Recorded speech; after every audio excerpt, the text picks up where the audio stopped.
بسم اللہ الرحمن الرحیم۔ حضرت موسیٰ علیہ السلام کے زمانے میں ایک فقیر تھا۔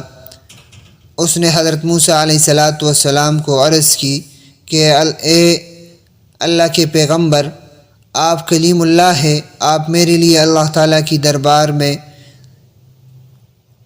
دعا کرے کہ اللہ پاک میری رزق بڑھا دے۔ میں کئی دن تک پاکا رہتا ہوں، بھوکا رہتا ہوں۔ حضرت موسیٰ علیہ السلام نے بارگاہ الہی میں اس کی درخواست پیش کی تو بتایا گیا کہ اس بندے کا رزق توڑا ہے، اس لیے ہم روزانہ توڑا کر کے اس کو دے رہے ہیں کہ آخر تک ہو جائے۔ جب اس بندے کو یہ بات معلوم ہو گئی تو اس بندے نے حضرت موسیٰ علیہ السلام کو عرض کی کہ آپ دوبارہ سفارش کریں میرا کہ میرے قسمت میں جو روزی ہے، جتنا میرا رزق ہے، وہ اللہ تعالیٰ مجھے ایک بار ہی دے دے۔ اللہ تعالیٰ نے حضرت موسیٰ علیہ السلام کی دعا قبول کی۔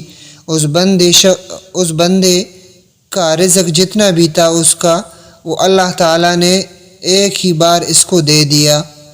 اس شخص نے فوراً لنگر خانہ کھول دیا اور اعلان کیا کہ جو بھی بھوکا ہے اور اس کے پاس روٹی نہیں ہے تو وہ میرے لنگر سے فری میں کھانا کھا سکتا ہے، پیٹ بھر کے کھانا کھا سکتا ہے۔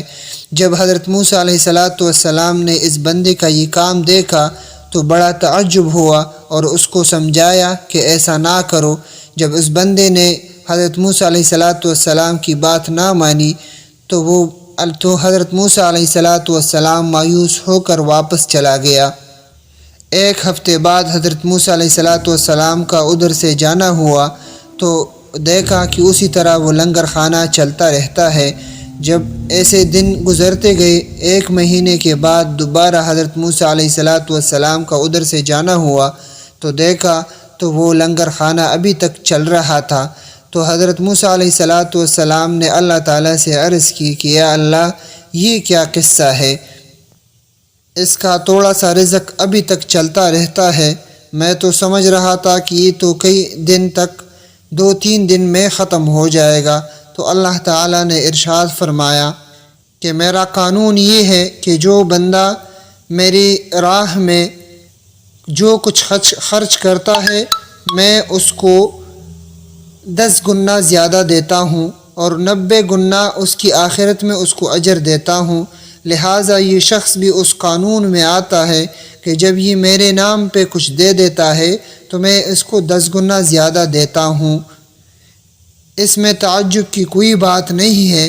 جب اس نے میری نام پہ دینا شروع کیا تو میں نے بھی اس کو 10 گنا زیادہ دینا شروع کیا۔